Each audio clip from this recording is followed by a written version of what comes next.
Jazakallah. Assalamualaikum warahmatullahi wabarakatuh. Alhamdulillahi rabbil alamin. Wa bihi nasta'in. Wa nusalli wa nusallim wa nubarik ala nabiyyina Muhammadin wa alihi wa sahbihi ajma'in. Wa ba'du. Silahkan. Tenis pertanyaan, satu orang maksimal 2 pertanyaan, bergantian antara Iwan dan Ahwadnya. Mulai dari Iwan, silakan Pak.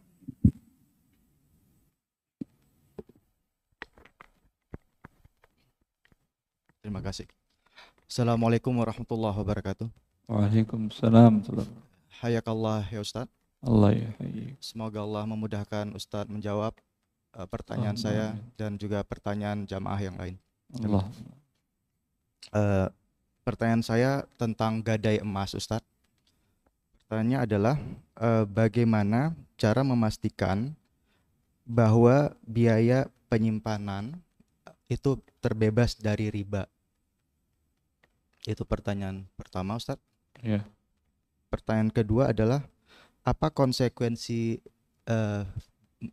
via fikih syariahnya, apa konsekuensi syariahnya jika nasabah gagal menepati janji penebusan gadainya sesuai dengan waktu yang disepakati?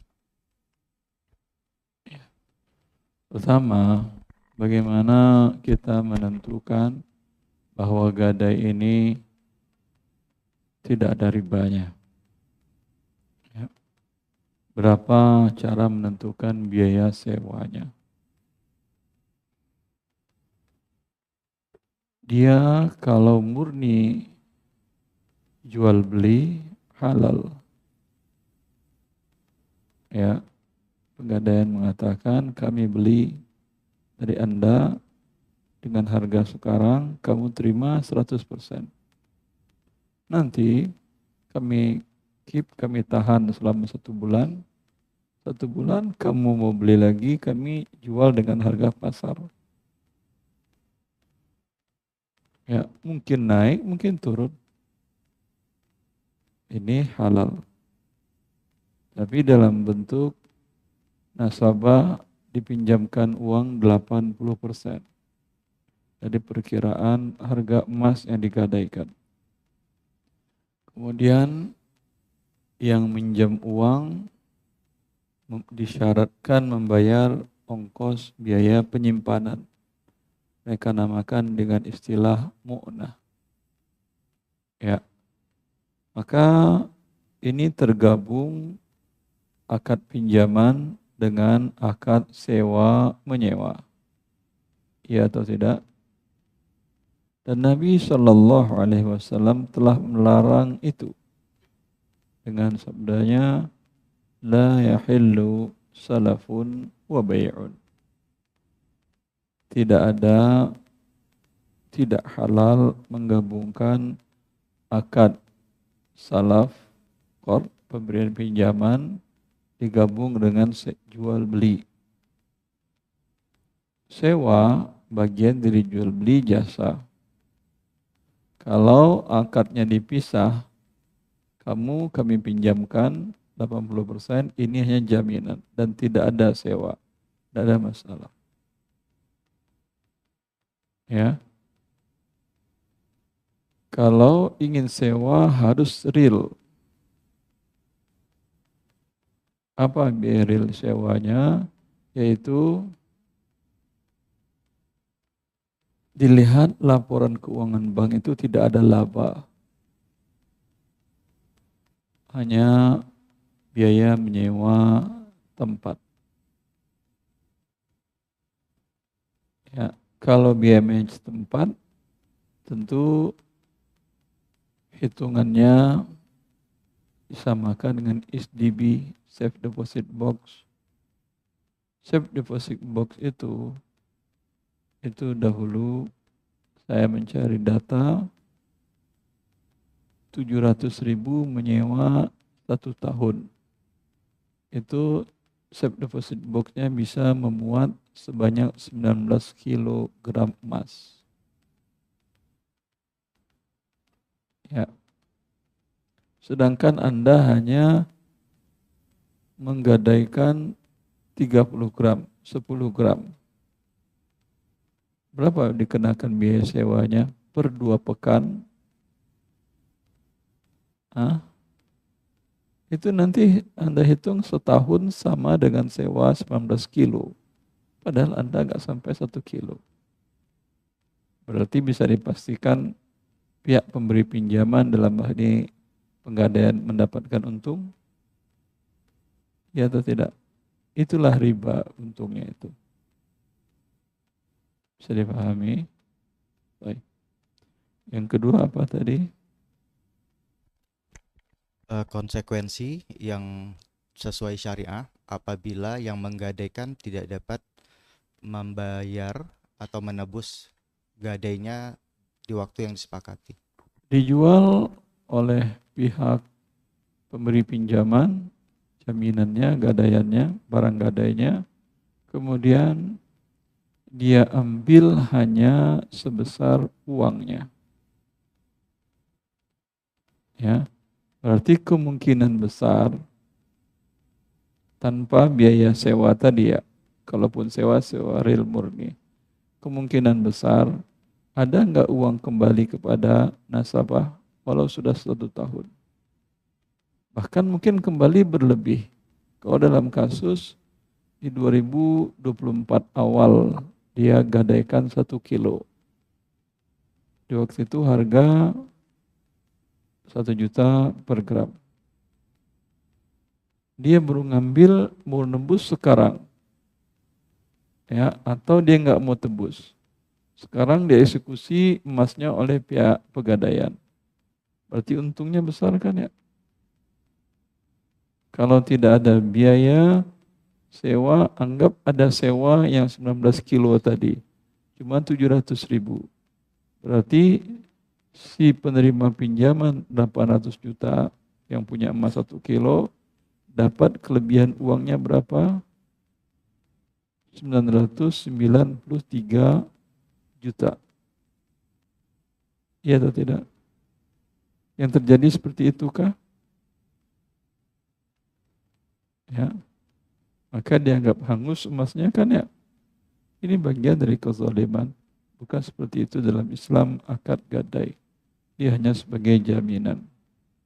Bila pada waktu yang disepakati tidak mampu membayar hutang, emasnya dijual ke pihak ketiga dengan harga pasar. Dia hanya mengambil sebesar piutangnya. Jelas? Allah barik fiik.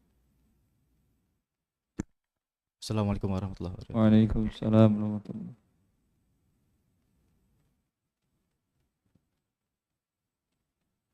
Selanjutnya yang Ahwat silakan. Assalamualaikum warahmatullahi wabarakatuh. Waalaikumsalam warahmatullahi wabarakatuh. Afwan Ustadz, sebelumnya kalau saya bertanya tentang hukum waris apakah boleh? Boleh.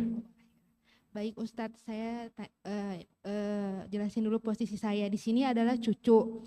Kakek nenek saya telah wafat lebih dari 10 tahun yang lalu. Siapa yang wafat? Kakek nenek. Kakek nenek. Yang dulu meninggal, yang mau dibagi warisan kakek apa nenek? Kakek nenek cuma punya 1 rumah aja sih Ustadz. Rumah itu milik siapa? Milik nenek. Ya, nenek sudah wafat. Ya, beliau meninggal. Ketika dia wafat, siapa nama nenek ini? Nama neneknya itu Hayana. Ketika ibu Hayana wafat, nenek Hayana wafat, ya, pada saat itu suaminya masih hidup? Afwan, suaminya duluan. Jadi kakek saya duluan, baru nenek. Ya, ketika dia wafat, suaminya dia tidak punya suami. Iya. Terus ayah ibunya masih hidup? Ayah siapa? Udah nggak ada. Ayah ibu dari Hayana tadi masih hidup? Nenek nggak, udah nggak ada. Sudah wafat? Sudah wafat juga. Ya udah. Iya. Yang Anda tanyakan apa? Iya, jadi kan kakek nenek saya punya punya 3 anak. Anaknya itu dua anak laki-laki dan 1 perempuan. Yang salah satu anak laki-lakinya itu adalah ayah saya, Ustadz. Nah, qadarullah juga ayah saya telah meninggal setelah nenek saya wafat, Ustadz.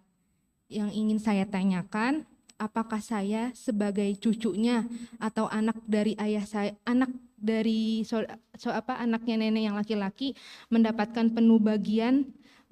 penubagian ayah saya yang telah meninggal, atau saya nggak mendapatkan apa-apa? Nenek Hayana ketika dia wafat, anak-anaknya 2 laki 1 perempuan. Iya. Hidup semuanya. Hidup semuanya. Ketika dia wafat. Iya. Maka semua harta Hayana dibagi 5. Anak laki-lakinya 2/5, 2/5, anak perempuannya 1/5. 2/5 yang milik ayah Anda. Ayah Anda siapa namanya? Dian rahimahullah, dibagi ke ahli warisnya. Ahli warisnya istri Dian hidup saat dia wafat? Istrinya juga udah wafat. Sebelum Dian? Iya. Jadi sebenarnya ayah saya itu udah bercerai dengan ibu saya, Ustadz. Pada saat Dian wafat, itu ibu Anda istrinya atau bukan? Bukan, tapi ayah saya menikah lagi. Jadi saya punya ibu tiri, dan ibu tiri qadarullah juga udah meninggal setelah ayah saya wafat. Dan dari ibu tiri itu... Saya tanyakan, ketika Dian wafat, istrinya ada yang statusnya sebagai istri atau tidak? Ada. Ada 1 orang. 1 orang. Itu ibu tiri Anda. Iya. Dia dapat 1/8. 1/8. Ya. Iya. Ketika Dian wafat, dia punya anak laki-laki dan anak perempuan kah? Enggak, Ustadz. Enggak dapat. Dari semua istrinya, mau 4 istrinya, mau berapa, ada anak laki-laki perempuan? Anak bapak itu saya doang satu-satunya. Saya doang satu-satunya dapat 1/2. Istrinya 1/8, anak perempuannya dapat 1/2 karena 1 orang dan tidak ada anak laki-laki.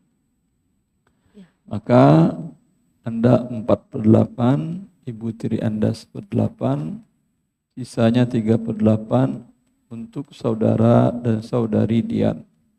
Ketika Dian wafat, saudara-saudarinya masih hidup?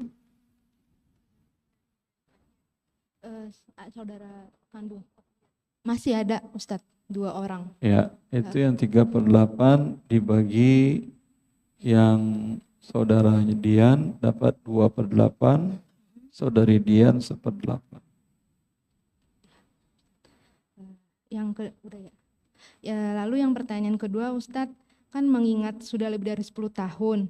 Nah, warisan ini tuh belum diselesaikan, jadi bibi saya, paman saya itu belum ada gerakan sama sekali. Saya sebagai cucu di sini boleh nggak sih memberi saran ke beliau-beliau untuk segera diselesaikan gitu, Ustadz? Harta Hayana. Iya. Ya, sampaikan itu, situ ada hak Anda, minta mereka eksekusi. Itu yang bagian Dian 2/berapa tadi? 4/8 bagian Dian. Betul 4/8.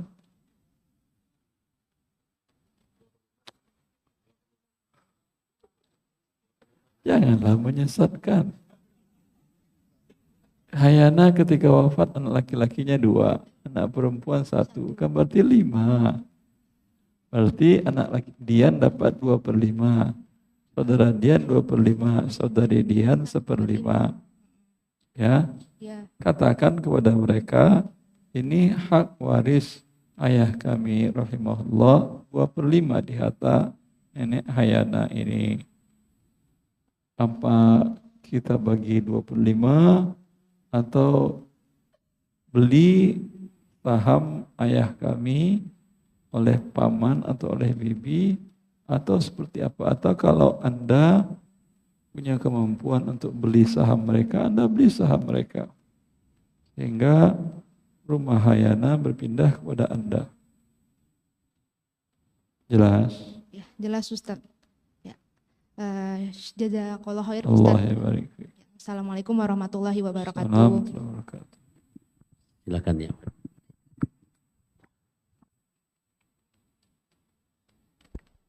Assalamualaikum warahmatullahi wabarakatuh, Ustaz. Assalamualaikum. Ya, terima kasih waktunya.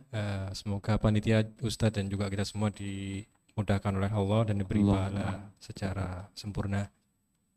Ini pertanyaan tentang seputar emas, Ustadz. Mungkin mewakili beberapa ikhwah juga dan juga dari istri saya. Karena pembelian emas kan harus tunai, Ustadz ya, yatan biadin. Dan juga Ustadz pernah utarakan kalau Umar bin Khattab nggak setuju waktu ada sahabat jual beli emas, salah satunya pulang dulu ambil emasnya gitu. Nah sementara kita kesulitan. Itu yang tadi nggak pernah saya sampaikan. Oh nggak pernah. Itu mungkin Ustaz lain saya tidak tahu. Oh iya. Umar bin Khattab. Jadi dari yang pernah saya ambil ya, salah satu pendapat Ustadz. Jadi dua sahabat itu ketika mau ngambil emas, fisik emasnya pulang dulu gitu.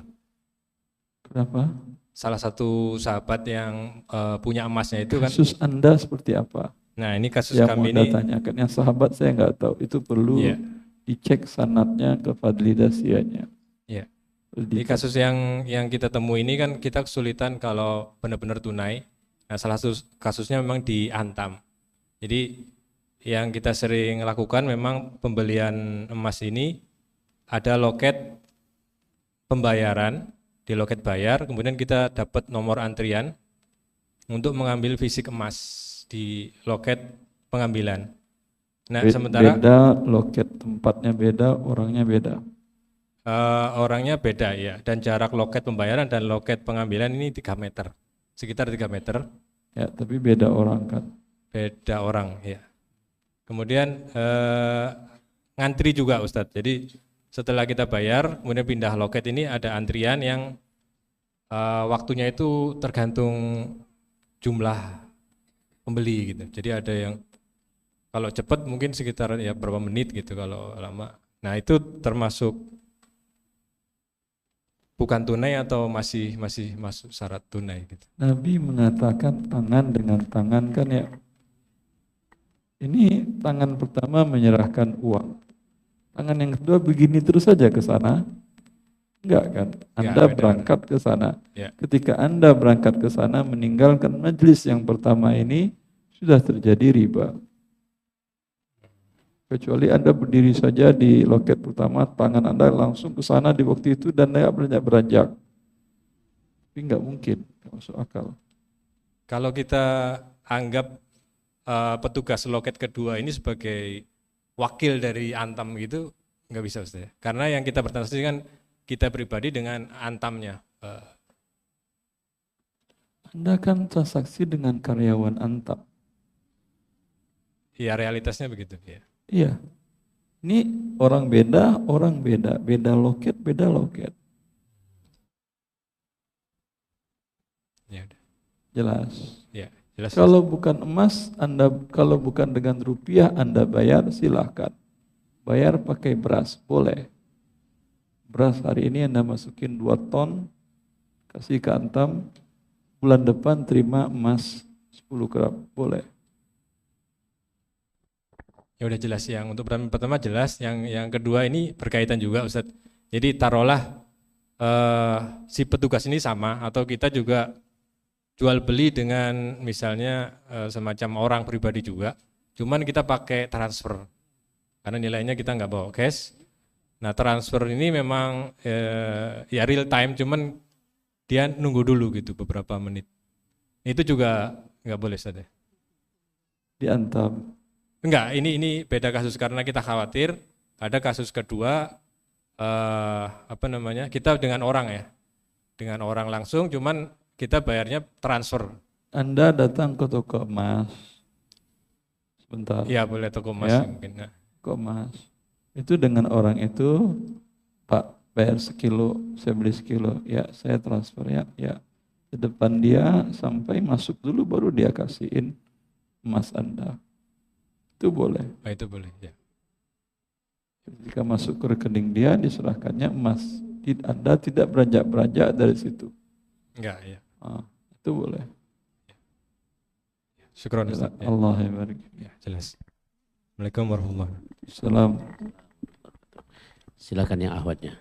Dan kami beritahukan pada jamaah yang baru datang yang ingin bertanya harap berbaris ke tempat yang telah kami sediakan, baik yang ikhwan maupun yang akhwatnya. Silakan, dan akhwat silakan.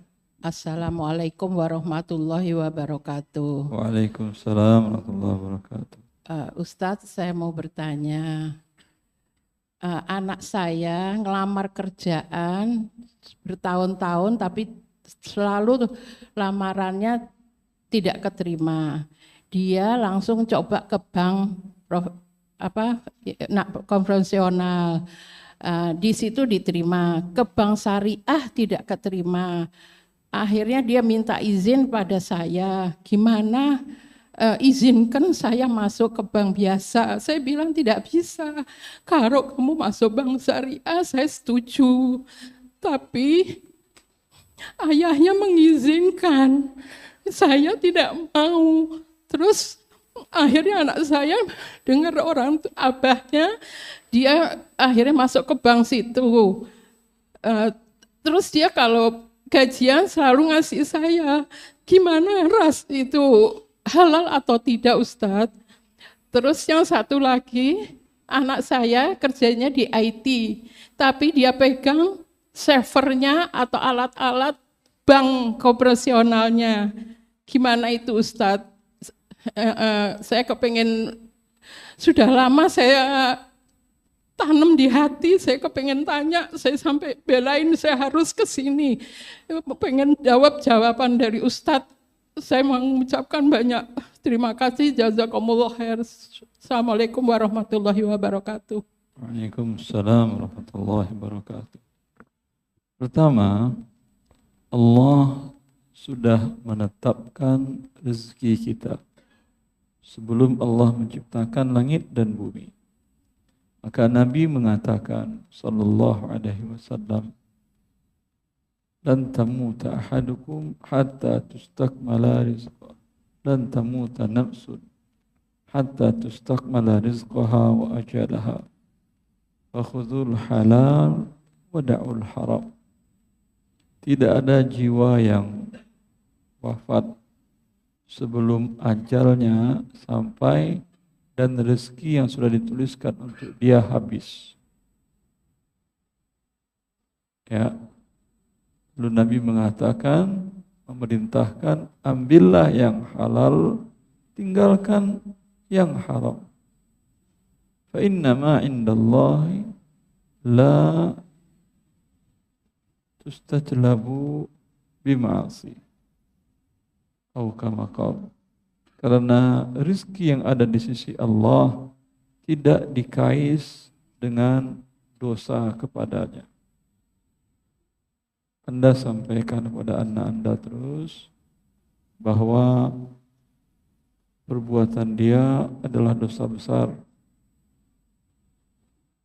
yang Allah ancam dengan ancaman yang berat di dunia dan di akhirat. Seorang fitrah anak kecil saja, kalau dia ada mau ke orang dewasa, ke orang tuanya, ke kakaknya, ke abangnya, itu pasti baik-baikan. Ya, bagaimana orang tua, kakak, abangnya baik dengan dia. Ya, mungkin disuruh ini, disuruh apa, mau suruh mandi, mau dia. Habis itu dia minta uang atau minta jajan. Hanya Anda dan kita, orang-orang dewasa yang berakal, minta rezeki kepada Allah, tapi mendurhakai Allah.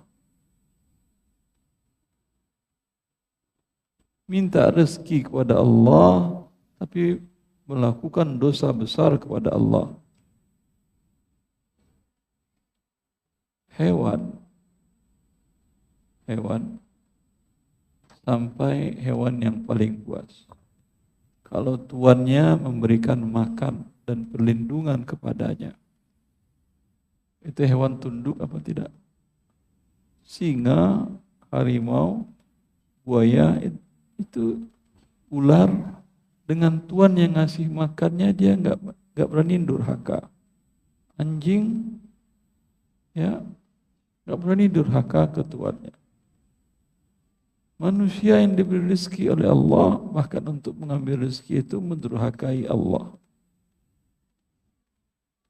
Ya, maka ingatkan anak Anda dan selalu berdoa kepada Allah Azza wa Jalla. Yang kau dapatkan sekarang bukan rezeki Allah. Itu yang kau dapatkan sekarang murka Allah Jalla fi'ula. Dan rupiah-rupiah yang masuk menjadi milikmu itu adalah api neraka yang akan membakar tubuhmu, dirimu, agamamu. Tidak ada kebaikan untukmu di dunia dan di akhirat. Contoh sudah banyak orang-orang yang mulai dari level bawah sampai top level di lembaga ribawi karena tidak nyaman memang hidupnya. Kalau harta yang dapatkannya banyak, ini apalagi baru masuk. Maka selalu doakan dia dan selalu nasihati. Semoga Allah memberi hidayah kepada anak ibu dan anak-anak kaum muslimin. Adapun uang yang diberikannya, berikanlah ke fakir miskin. Sampaikan ke fakir miskin yang Anda berikan uang padanya. Doakan anak saya agar diberi hidayah oleh Allah. Ya, silakan yang Ikhwan. Bismillah. Assalamualaikum warahmatullahi wabarakatuh. Waalaikumsalam warahmatullahi wabarakatuh. Izin bertanya Ustadz terkait jual beli porsi Haji Plus Ustadz. ONH Plus. Porsi Haji Plus. Ya, kuota resmi pemerintah. Skema yang ditawarkan itu katakanlah harganya $10.500. Kemudian pada waktu akad pertama itu pembayaran $4.500. Kemudian sisanya nanti pada waktu sudah keluar kepastian. Nah, kemudian jika pada waktu keluar kepastian itu kita tidak bisa melunasi, itu akan ada penundaan sekali. Dan jika tidak batal itu yang balik hanya 4.000, 5.000-nya untuk yang travel. Kemudian DP-nya berapa tadi? 4.500 untuk pendaftaran ke Kemenak itu. Yang balik 4.000, 5.000 untuk travel. 500, maaf, 500 yang untuk travel. Kemudian pembayaran itu dilakukan dengan rupiah dengan kurs pada waktu itu. Jadi kurs pertama berapa, nanti terakhir berapa itu dikalikan. Nah, pertanyaannya apakah jual beli ini halal atau haram, Ustaz? Tidak ada masalah, boleh. Boleh, Ustaz. Terima kasih. Allah. Assalamualaikum warahmatullahi wabarakatuh. Assalamualaikum.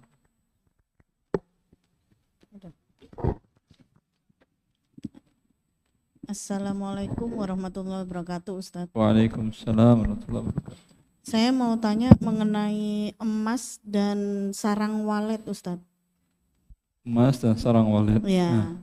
Jadi saya ada usaha, Ustaz, yang satu sarang walet itu naruh investasi, setiap minggu saya dikasih bagi hasil, Ustaz.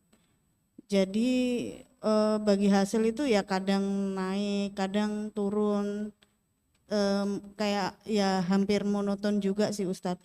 Itu termasuk riba atau tidak? Anda menyerahkan uang ke seseorang, uang itu digunakan untuk modal sarang produksi sarang walet. Iya. Begitu. Berarti ini uang Anda akan turun naik. Iya. Yang Anda setorkan berapa umpamanya? 50 juta. Iya. Itu untuk apa? Guna bangun gedungnya? Untuk ya jual beli. Kayak beli barang nanti dijual lagi. Dia berarti pengumpul. Iya, betul. Pengumpul. Iya, betul. Dia beli dari petani, betul. habis itu dia jual. Iya. Iya. Iya. Modal murni dari Anda atau dia juga punya modal? Dia punya juga. Punya modal. Tapi Ya. yang modal Anda terpisah dengan modalnya dia. Betul. Modal Anda dibelinya sendiri, modal dia sendiri juga. Iya. Ya. Kalau yang modal Anda, andai dia beli tertipu, Iya. berarti uang Anda akan berkurang atau tidak? Uang tetap ada modalnya. Tetap statusnya 20 juta. Iya. 50 atau 20 tadi? 40. 40 juta, Ya. walau bisnisnya dia tertipu. Iya. Nah, ini riba namanya, pertambahannya. Kalau yang nggak riba itu bagaimana Ustadz? Kalau yang tidak riba, Anda katakanlah kepada dia, saya tidak mau dipisah transaksi saya dengan Anda. Kamu punya uang modal berapa untuk jual beli? Dia katakan umpamanya 40 juta. Iya. Saya store juga 40, berarti modal 50-50. Iya. 50%. Kerugian kamu 50%, saya 50%. Kalau rugi di luar kelalaian. Iya. Ya, di luar ketidakprofesionalan. Kalau kerugian karena kelalaian kamu tanggung. Iya. Kemudian bagi hasil 50, kita bagi hasil 60-40. 60 untuk pemegang modal, Iya. 40 untuk kamu yang pengelola. Kan dia yang kerja. Paham? Iya, paham. Umpamanya modal tadi 80 juta. Setelah 1 bulan dapat omset 80 juta. Iya. Berarti hasil 100% yaitu 40 juta. Iya. Yang 40 juta ini dibagi 40% untuk pengelola dulu. Berapa itu? 80 juta dikali 40%. 24 juta.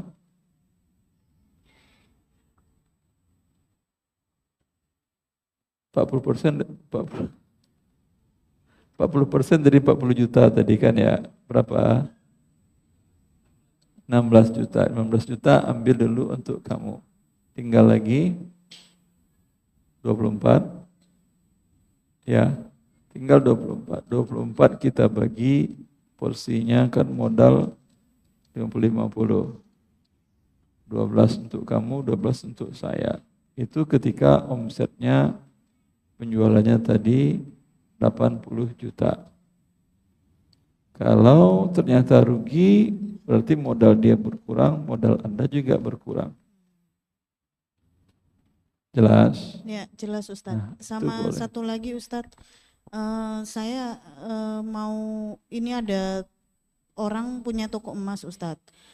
Dia cari emas. Saya ada untuk orang yang penambang emas Ustadz. Jadi saya kayak mau nemuin ini orang tapi saya dapat fee gitu Ustadz. Ini penambang boleh emas di tanah siapa? Di tanah milik dia. Dia nambang di tanah milik dia. Iya, katanya sih milik dia. Katanya sih milik dia. Iya. Ya. Kalau menurut Anda aman, tidak ada masalah. Kalau yakin Anda tanah milik dia, ada masalah dikasihnya fee, alhamdulillah. Terima kasih Ustadz. Allahu baik. Silakan. Assalamualaikum warahmatullahi wabarakatuh. Waalaikumsalam warahmatullahi wabarakatuh. Semoga Allah limpahkan kesehatan untuk Ustadz dan juga jamaah sekalian. Allah. Pertanyaan saya singkat Ustadz, ini mengenai apa sih hukumnya penarikan uang kartu Jakarta Pintar di toko gitu Ustadz? Karena Uang apa? penarikan uang tunai KJP di toko gitu. Kebetulan saya ada toko alat-alat Antum sekolah. ada toko, terus? Ya, terus ada yang belanja, kemudian suka minta tarik tunai. Kemudian saya mengikuti toko-toko lain, yaitu dikenakan biaya penarikan sebesar 10%. Apa itu termasuk haram atau bukan Ustaz? dia kartu Jakarta Pintar itu bisa ditarik tunai di bank, di ATM? Kalau di ATM nggak bisa, cuma dipatasi Ustadz. Hah? Iya, pakai mesin edisi. Sebentar, ini kartu Jakarta Pintar ini sama dengan kartu ATM, kartu debit? Iya, sama kayak kartu ATM. Ya, artinya bisa tarik di ATM dimanapun uang tunai. Terbatas Ustadz, terbatas, nggak bisa ditarik semua. Batasannya berapa? Iya, itu khusus untuk belanja gitu. Cuma kalau ditarik di toko kan bisa gitu. Oh, dia peruntukannya untuk belanja barang. Iya, belanja dari barang. pemerintah daerah. Iya, gitu. Lalu kemudian toko bekerja sama dengan dikasih uang. Bukan, saya jadi mengajukan kartu edisi dari bank pemerintah tersebut untuk supaya orang bisa belanja di toko saya. Nah, kemudian ada customer yang kadang suka narik tunai gitu, karena dia itu kan buat beli sembakonya susah, kemudian ditarik tunai di tempat saya gitu. Nah, kemudian saya mengikuti toko-toko lain, ketika menarik tunai itu dikenakan biaya sebesar 10% dari nominal penarikan. Contoh misalnya mau narik 100.000 maka biayanya 10.000 gitu. Sebentar. Itu ini kalau Pemda mengetahui ini pelanggaran apa tidak? Hah? Kenapa, Ted? Bagi Pemda, kalau Pemda mengetahui ini pelanggaran atau tidak? Belum tahu, Ted, saya mengikuti, saya baru sih di situ, Ted. Karena itu Ustaz, yang punya kartu KJP ini diperuntukkan untuk belanja, langsung belanja Ustaz. Jadi membeli barang. Misalnya beli sepatu, beli apa gitu kan. Sementara dia tidak beli sepatu Pak ya. Kenapa? Dia KJP itu hanya bisa beli apa uangnya? Untuk keperluan sekolah semua bisa Ustaz. Beras nggak perlu sekolah. Kalau itu. Minyak boleh, goreng. Ya? Sembako boleh. Beli sembako bisa, cuma terkendala kadang-kadang tuh kata ya customer yang beli ke toko saya tuh kadang-kadang susah, daftarnya susah, ininya susah. Itu akhirnya ya jalan pintasnya itu ngambil uang tunai kemudian beli sembako dia gitu. Uang tunainya misalnya ngambil uang tunai ke toko saya. Uang tunai berarti uang Anda kan? Iya, uang saya. Berarti Anda berikan ke dia. Iya. Kemudian saya mengenakan biaya penarikan sebesar. Iya, nanti Anda tagihkan ke siapa? Ke pemilik KJP, Tat. Jadi saldo di KJP-nya dikurang, kurang jadinya dia akibat dia gesek ke mesin edisi itu. Saldo di KJP itu berkurang secara itu. Ya, masuk ke rekening beliau. Ya, ini kan berarti Anda pinjamkan dia uang, kemudian dibayarnya berlebih 10%. 10% itulah ribanya. Baik, Ustaz. Ya, lebih baik Anda jual beras ke dia. Toko antum nggak jual beras? Hah? Gimana, Tat? Toko antum nggak jual beras? Enggak jual emas. Ya udah beli beras kasih ke dia. Beras saya nggak ada, Tat. Saya khusus alat. Iya, dia kan tadi bisa buat apa saja kebutuhan sekolah, bahan pokok berapa? 9. Sembako, ya udah, saya nggak bisa ngasih uang, ini riba. Kalau ibu mau, ya saya jual beras berapa kilo Anda mau, apa minyak goreng, susu, yang lain-lain, nanti Anda beli dari tempat yang lain, jual belikan ke dia, potong dari kartu tadi. Itu tidak ada masalah. Karena antara barang dengan rupiah tidak harus sama. Ya. Kalau uang dengan uang, Anda berikan dia uang, Anda ambil uang, nggak boleh berlebih. Baik, Ustaz. Ya. Allah barik fiik. Jazakallah khairan, Kas. Allah barik fiik. Silakan ya ahwatnya. Bismillahirrahmanirrahim. Assalamualaikum warahmatullahi wabarakatuh. Waalaikumsalam warahmatullahi wabarakatuh. Izin bertanya Ustadz, ini saya ada terima titipan pertanyaan dari seorang akhwat terkait dengan asuransi kesehatan. Ustadz, apakah boleh melanjutkan asuransi kesehatan di perusahaan asuransi syariah untuk manfaat klaimnya sendiri hanya mengambil manfaat dari asuransi kesehatan, namun jika dalam kondisi meninggal dunia tidak mengambil klaim atau manfaatnya sendiri? Terima kasih Ustadz. Asuransi jasa kesehatan syariah. Betul Ustadz. Itu dapat dari perusahaan asuransi Prudential Syariah Ustadz. Panjang tidak perlu sebutkan namanya. Nah Ustadz. Itu dia bayar premi atau dibayarkan perusahaannya? Dibayar pribadi Ustadz. Kalau dibayar pribadi dia sudah masuk dalam akad gharar yang mengandung unsur riba dan perjudian. Walaupun syariah. Jelas? Jika dibayarkan oleh perusahaan seperti apa Ustadz hukumnya? Gratis, tidak ada masalah. Yang bikin riba perusahaan Anda dapat uang untuk biaya berobat halal.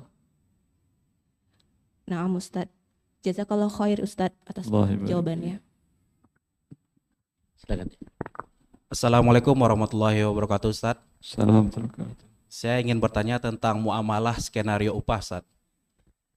Pemerintah telah menetapkan upah minimum provinsi itu untuk standar hidup layak seorang lajang Ustadz.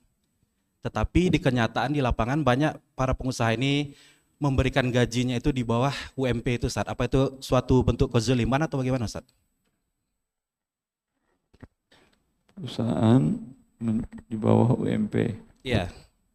Bahkan sangat jauh, masih banyak Ustadz. Sedangkan karyawan itu sudah berkeluarga gitu. Dan dia karyawan sesuai dengan aturan ketenagakerjaan. Iya. Ya, laporkan aja ke pengadilan tenaga kerja.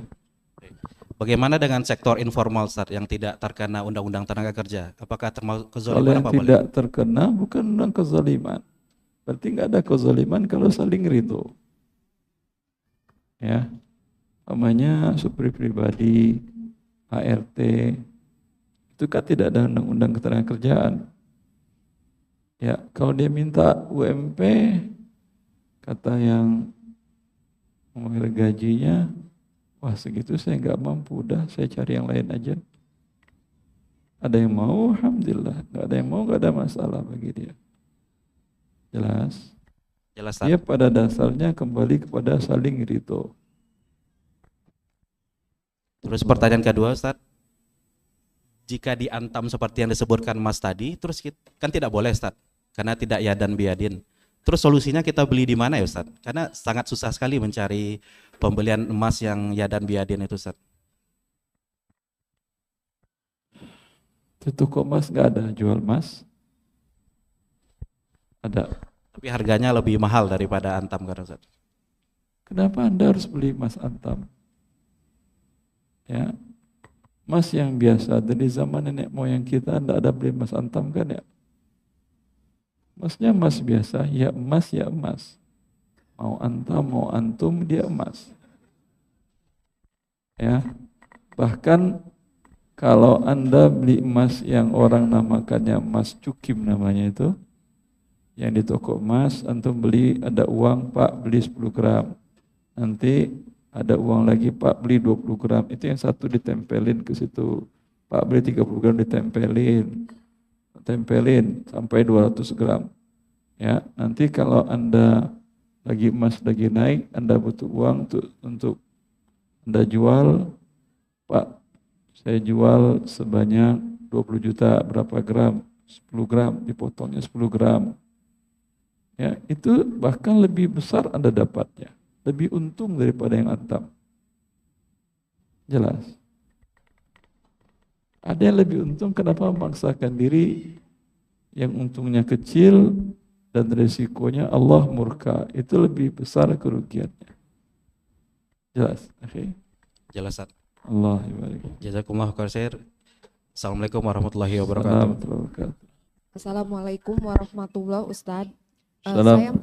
Saya mau tanya kalau untuk masalah tukar tambah emas Ustadz, karena kan kaum akhwat ini kebanyakan suka bosen ya Ustadz.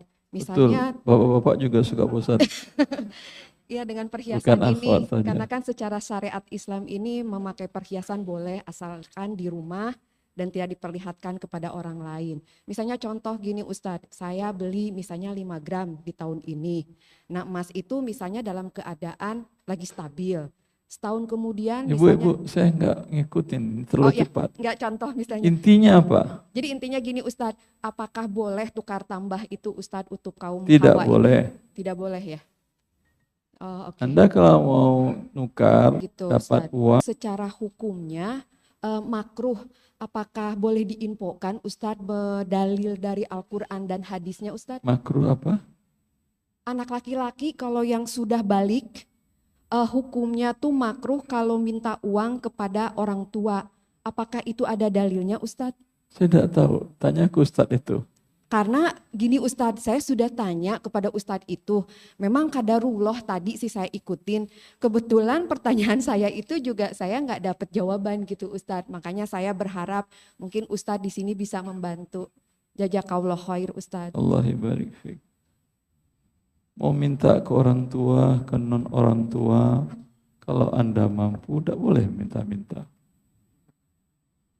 Ya, Anda mampu itu ada orang yang sudah balik, tapi nggak mampu dia berusaha. Tidak ada masalah. Ada orang yang sudah dewasa banget, sudah 40 umurnya, tapi ada keterbelakangan mental, nggak bisa dia berusaha, tidak berdosa dia minta-minta, karena tidak mampu dia untuk mencari rezeki Allah. Dia mencari rezeki Allah. Dia adalah mampu atau tidaknya, atau dia memang diberikan Allah rezeki yang banyak. Ya, Allah barik fiik. Assalamualaikum warahmatullahi wabarakatuh. Assalamualaikum warahmatullahi wabarakatuh. Semoga Allah memberi rahmat dan kesehatan kepada Ustadz serta jamaah sekalian. Izin bertanya Ustadz, yang pertama terkait dengan uang pesangon. Seseorang akan menerima uang pesangon di tanggal 1 Juli nanti Ustadz, di mana jumlahnya sudah melebihi nisab jika digabung dengan tabungan yang ada. Pertanyaannya, apakah zakat yang dikeluarkan harus menunggu haul dulu atau enggak Ustadz? Ini sudah uang pesangon ini sudah tersimpan lama kan ya? Ini yang di luar dana pensiun Ustadz, yang berdasarkan peraturan pemerintah. Ini yang pesangon berarti saat terima itu baru fresh. Baru. Kalau pensiun bukan pesangon. Diambilnya nanti lagi Ustadz, 2 bulan setelahnya gitu. Tidak bersamaan kalau yang distorkan ke dana pensiun. Ini pesangon uangnya bukan dari karyawan. Bukan. Murni dari perusahaan. Perusahaan. Bentuknya apa namanya? Hibah atau apa? Bentuknya uang cash langsung bersamaan dengan gaji terakhir Ustaz. Ya berarti bentuk hibah atau dipotong dari gaji karyawan? Tidak dipotong Ustaz. Di peraturan pemerintah kan ada untuk masa kerja di atas 9 tahun akan dapat 1 kali sekian gitu ya. Nah total 3 bulan gaji. Iya. Total itu sekitar 15 kali gaji Ustaz. Itu tidak langsung dizakatkan. Menunggu 1 tahun dahulu. Ya, baik Ustaz.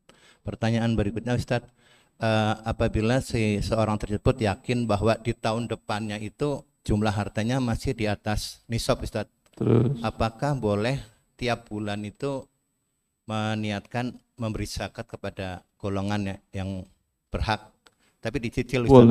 Boleh. Mendahulukan bayar zakat asal pada saat itu ada nisab.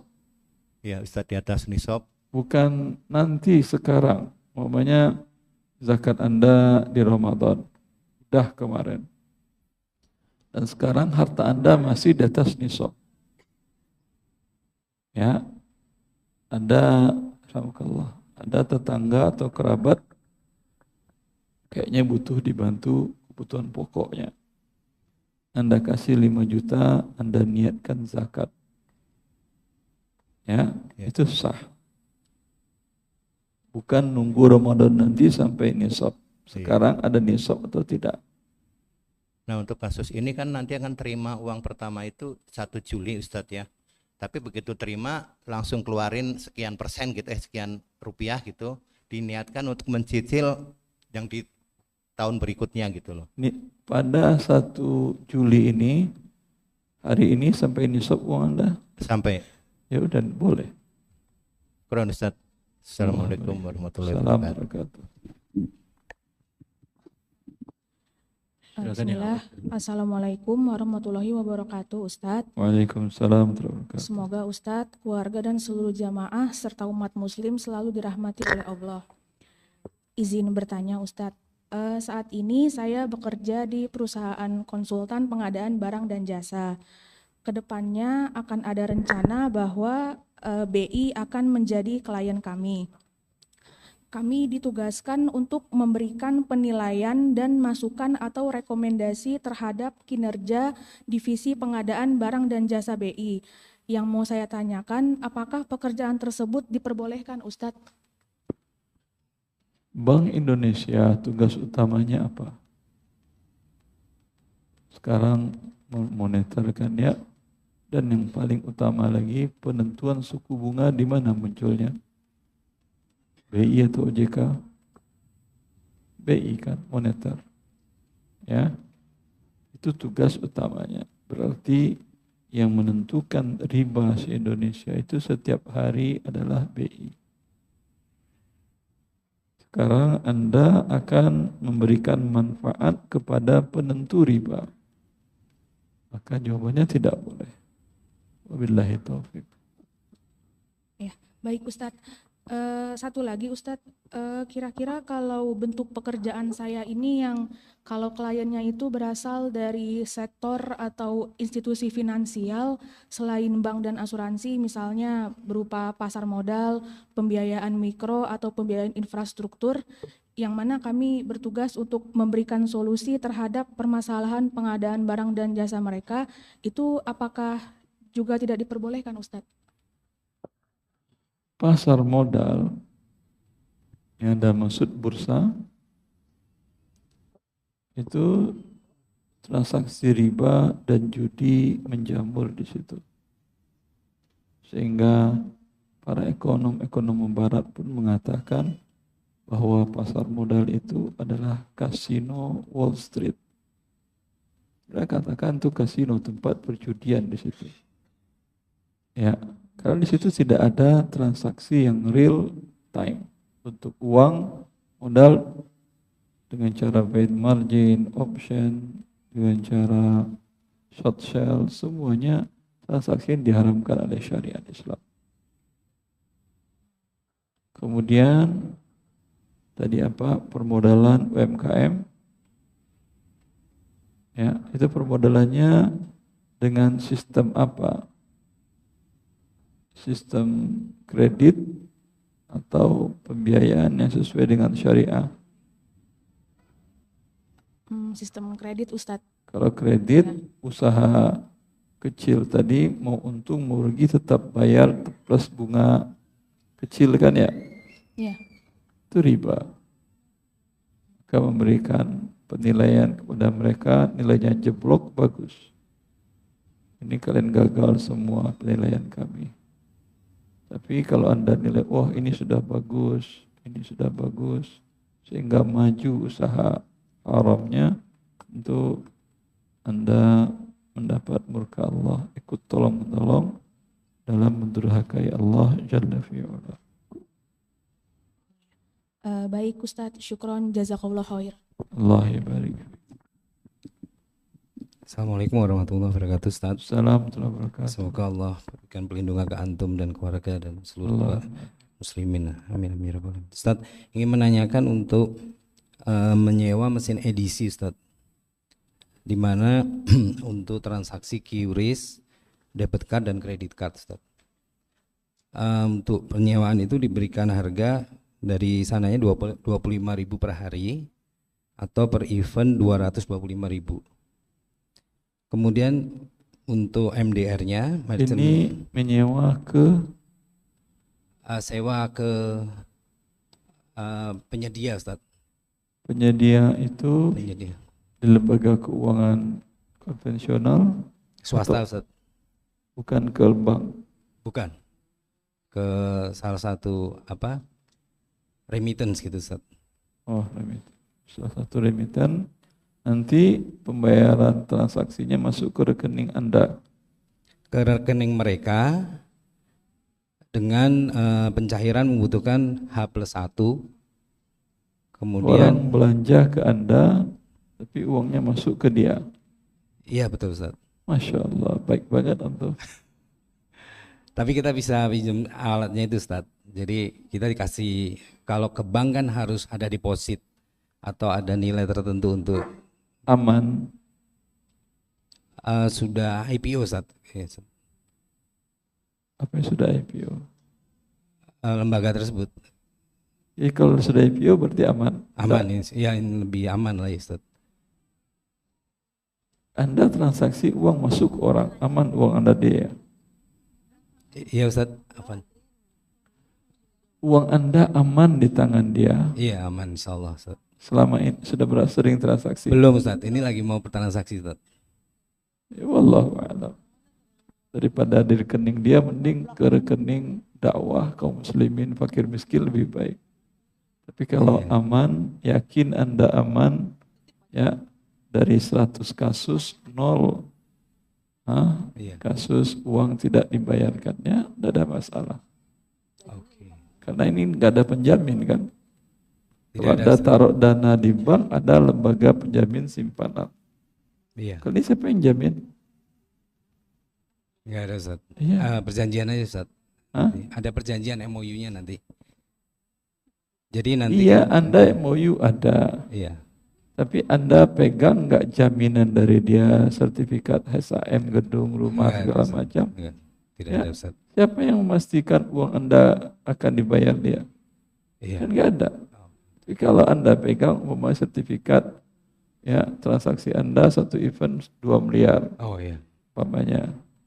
Pegang dari dia sertifikat tanah atau rumah, ya, atau emas, pegang 2 kilo. Kalau dia tidak mau, ya berarti Anda dari awal bersedekah. Jangan mau pinjam edisinya. Jelas? Jelas, Ustaz. Allah barik. Untuk pertanyaan berikut, Ustaz, kalau di luar topik ini juga, kalau mediator pencarian investor, Ustaz, dimasukkan dalam persentase dalam pembagian hasil, boleh nggak, Ustaz? Boleh. Boleh. Syukran, Ustaz. Jazakallah khair, Ustaz. Ya, silakan ya awalnya. Assalamualaikum warahmatullahi wabarakatuh. Waalaikumsalam warahmatullahi wabarakatuh. Semoga Ustadz selalu dalam kebaikan. Saya mau bertanya Ustadz, ada 2 pertanyaan. 1, Ustadz 3 bulan yang lalu saya menjual rumah, belum dilunasin, rumah itu dikontrakin, saya yang ngambil kontrakannya sampai dia lunas bayar. Kontrakannya ini ibu hitung mengurangi hutang dia atau untuk ibu? Ini kontrakan itu emang ini apa? Kontrakan rumah itu yang punya saya. Jadi belum ada ini, belum dia lunasin, saya yang ngambil gitu. Ini enggak boleh, kan sudah ibu jual ke dia. Tapi dia belum lunas, Ustadz. Perjanjiannya sampai lunas, saya yang ngambil gitu katanya dia. Untuk menghindari dia menginjam uang dari bank riba katanya gitu. Iya, tetap tidak. Itu akad jual beli. Akad jual beli itu berpindah kepemilikan barang kepada pembeli. Walau 0 rupiah yang belum dia bayar. 0 rupiah nggak ada dia bayar. Tapi dengan berakad, saya jual kepadamu. Ya, saya jual. Dah, itu barang milik dia. Tapi surat-suratnya belum selesai. Barang milik dia walau surat di tangan Anda semuanya, walau nama Anda. Jelas. Oh enggak, jadi uang kontraknya enggak halal lagi buat saya gitu? Kalau ibu ambil itu riba namanya. Ibu dapat manfaat dari barang jaminan karena dia punya utang ke ibu. Hak ibu piutang, rumah sudah milik dia. Cuman ibu pegang sampai lunas. Tapi rumah milik dia. Karena kalau sekarang rumah terbakar, itu siapa yang rugi, ibu atau dia? Atau likuifaksi, masuk rumah dan tanah hilang jadi nol. Itu apakah uang dia ibu kembalikan? Ya perjanjiannya sih dia nggak ada pembatalan gitu. Ya kalau nggak ada pembatalan kan punya dia berarti. Tapi dia ikhlas Ustadz, katanya begitu menunggu. Riba dan zina itu memang dua-duanya ikhlas. Oh. Kalau tidak ikhlas, pezina itu namanya pemerkosaan. Oh ya udah. Yang pertanyaan kedua, ya. Ustadz, saya sudah daftar haji dan uangnya terbayar seinti udah insya Allah udah lunas dengan tabungannya. Dengan kondisi goror begini, apakah saya harus nerusin haji saya atau saya batalkan dengan pergi umroh Ramadan, bisa terlunasi nggak kewajiban haji Ustadz? Umur ibu sudah berapa? Dari 2014. Umur ibu sudah berapa? Umur saya udah 64. Berangkat tahun berapa? Di iniannya kemarin 2028. Waktu baru daftar katanya 2025 ini. Mundur 3 tahun. Iya katanya. Jadi itu di ininya perjanjiannya. Nanti ada kemungkinan mundur lagi? Apa? Ini kan sekarang mundur 3 tahun. Ada kemungkinan mundur lagi enggak? Enggak tahu, dia belum tahu. Ya, tunggu sajalah. Tapi kalau mau dibatalkan pun boleh. Tapi tunggu saja, karena sudah terlanjur Anda bayar. Sebaiknya menunggu aja ya Ustadz ya? Iya. Oh iya. Yaudah ya. Ya jazakillahu khair Ustadz ya. Allah jazakallahu khair.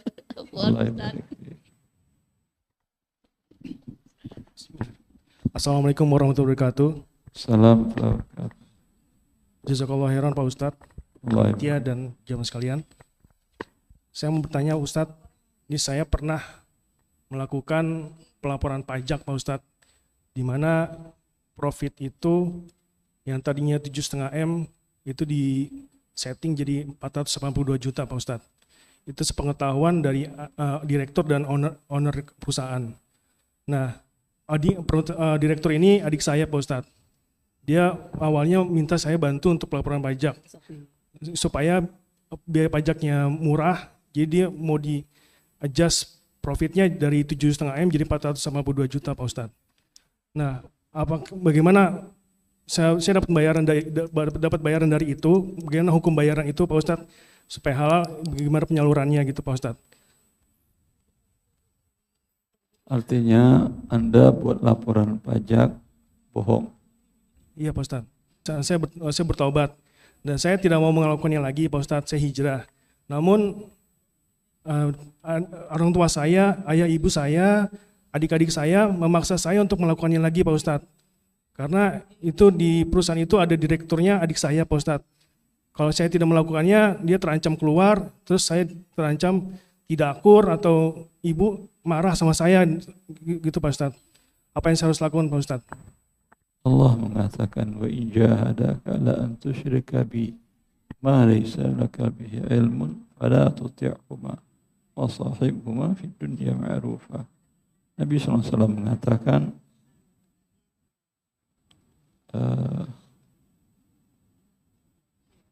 bahwa bermaksiat mendurhakai manusia lebih ringan daripada mendurhakai Allah Jalla fi'ula.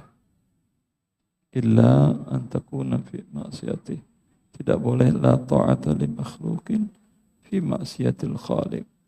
Tidak boleh mentaati manusia yang menyuruh Anda mendurhakai Allah Jalla fi'ula. Jelas? Jelas Pak. Untuk bayaran yang saya dapatkan itu apakah saya sedekahkan gitu atau gimana Pak Ustadz? Afwan yang bawa anak, tolong anaknya dikondisikan. Yang bawa anak, tolong anaknya dikondisikan.